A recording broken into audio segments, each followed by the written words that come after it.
So, hey guys, Chauzu here.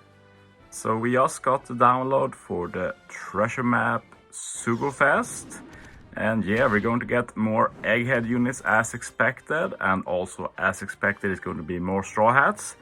The biggest surprise though is that for the first time since the treasure map update we have no treasure map legend, which is honestly surprising because the way they've done it is that the legend has had the biggest boost in the cards as well, giving you extra card slot and such. But it looks like Robin is the biggest booster and will probably fill that role as a rare recruit. Another thing I've heard is that the boost of the treasure map rare recruit has gone up, so Robin is like 2.25 times boost, and Nami and Sanji are 2 times boost, so that's basically good for everyone. Like whatever goal you have, it's going to be faster to get there. So faster if you pull, and if you can just use one of them as a friend captain, is also going to be faster. Anyway, we have 3 parts. Part 3 has Jinbei and Bon Clay. Part 2 has Bonnie and Koala. And Part 1 has Hina and Cartwanda. There should be more legends that are treasure map exclusive. But yeah, we have to wait for the official confirmation to find out which. You might wonder, like, why don't they put maybe the best legends on the Sugo? But it's due to like step-ups that give the boosted units, but we don't have those because this is a treasure map rare recruit debut, so yeah, kind of weird. But yeah, there's a big difference between legend debuts in treasure map and rare recruit debuts. Rare recruits in general has better steps, so on third multi you have a guaranteed new unit, no RNG, well there's RNG in one of these, but no chance to get like a legend you already have or something like that, which can be nice. This always comes back to bite you in the end. 5th, as always, is a new legend. 7th is also a new unit, and 10th is a new unit, but usually it's the best value is that if you want all of the new recruits, you do 3 on part 1, 3 on part 2, 3 on part 3, something like that. I haven't decided how much I'll pull. I'll do at least 3 multis, and then we'll see. Anyway, let's jump into the units. So yeah, we can go in order. First we have Nico Robin, the biggest booster, has a final tap. And yeah, I will say that this batch looks pretty mid, like Robin should be the best, but I don't think she is, and I don't think she's particularly strong. So Robin, I will say that this batch is all Psy. And it will work with the Egghead legend since Bonnie boosts Psy units. And Lilith doesn't boost Psy, but she does boost Cerebral and Shooter, and all of the batch is Cerebral, so it works that way. But yeah, Robin reduces the spear by 6 turns, reduces resilience by 6 turns, says all enemies defense to 0 for 1 turn. If crew has an ore boost when specialist launched, you get an increased chain growth rate for Psy and Int. It's up to plus 0.5. Usually it's up to plus 0.3. So you can get nearly twice the extra chain when hitting perfects.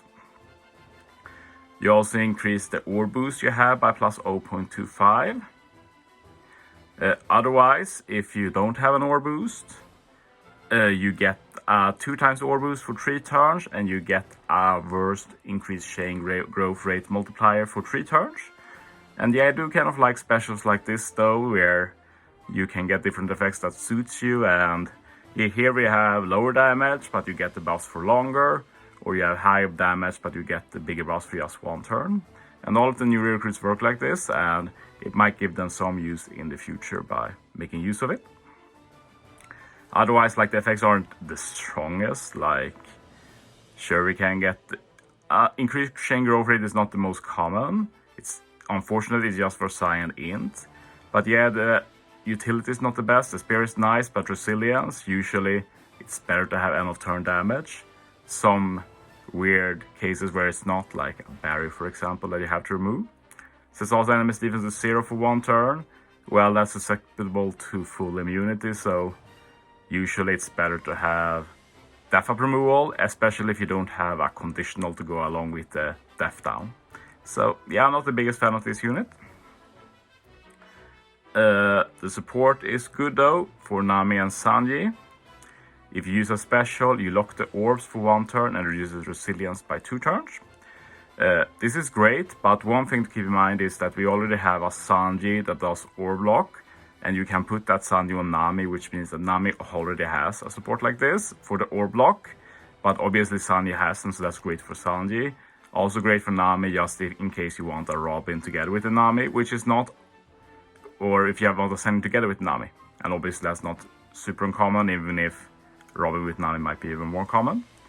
And obviously this also reduces resilience, which is a great bonus to have, and I often make use of resilience reducing support, so more options is good.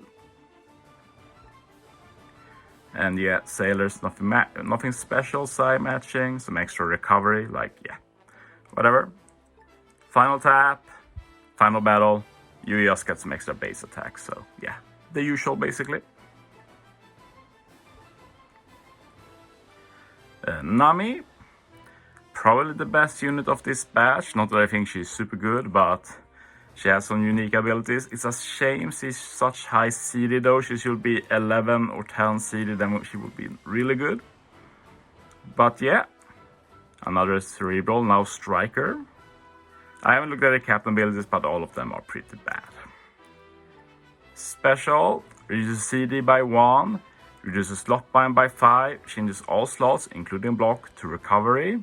If you have attack boost when special is launched, you get a 2.5 time orb boost for 1 turn, and you further increase cruise attack boost by plus 0.25. Otherwise, you get a 3 turn orb boost. So yeah, it's fine. You can get a big orb boost and buff your attack boost, or you can just get an attack boost for orb boost for 3 turns. So very cool. And yeah, the main thing with Nami is the fact that yeah, she resists special reverse, which is nice, but the main thing is that she makes your slots recovery at the start of quest, so that's 6 guarantee recovery. Use a special, you have 6 more guarantee recovery, so if there are abilities which rely on recovery, like this Nami will be a very easy way to set that up. So I think that's the main niche of her, while she also has the use of reducing CD, which is why I wish she was a bit lower CD, so it was easier to set that up. Otherwise, the utility slot bind is a bit whatever, could be cool, but usually not used. And yeah, she can give some pretty good attack and orb boost benefits. Support is also nice for every Straw Hat. So basically this means that every Straw Hat has a very good CD reducing support for final stage, which is very useful. Like a few of them, most of them have it, but some have bad ones, like Sora for example only has the Usopp. That also does a delay conditional, and you don't always want a delay conditional. But here you get the much more innocent recovery orb change together with -1 CD.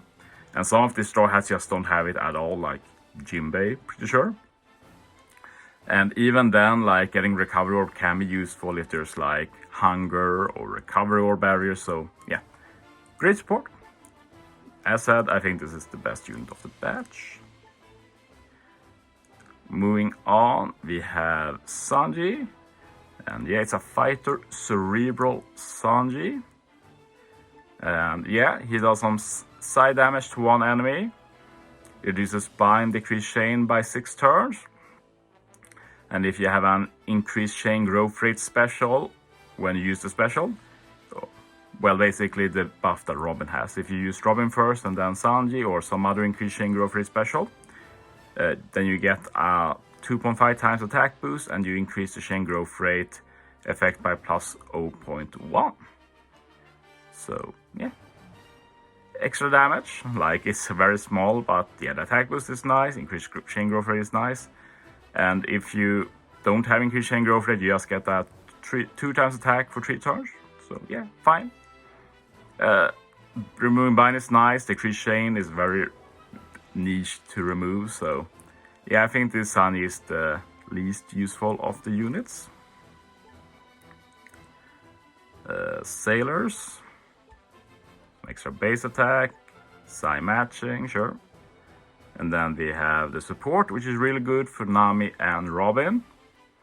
If you're inflicted with bind from the enemy, you reduce it by 2 turns, and Cyan Int units get 1.5 times attack for 1 turn at start of crew's next turn. And yeah, it's like heaven and hell. Like, Nami and Robin finally have reliable bind removing support. That's huge. They were one of the few Straw Hats without it. Like, all of the rest have Nami support herself to remove bind and despair, for example, but Nami and Robin didn't have it.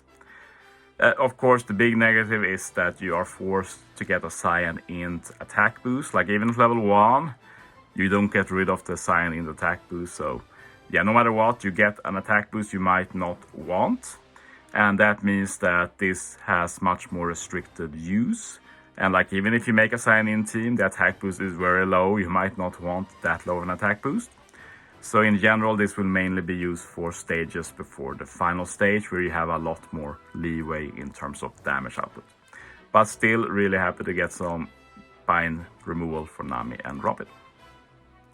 Robin had some like Karasu or Morley to remove 1 turn, but 1 turn is not 2 turns. So yeah, that's it for this video. Thanks for watching, guys.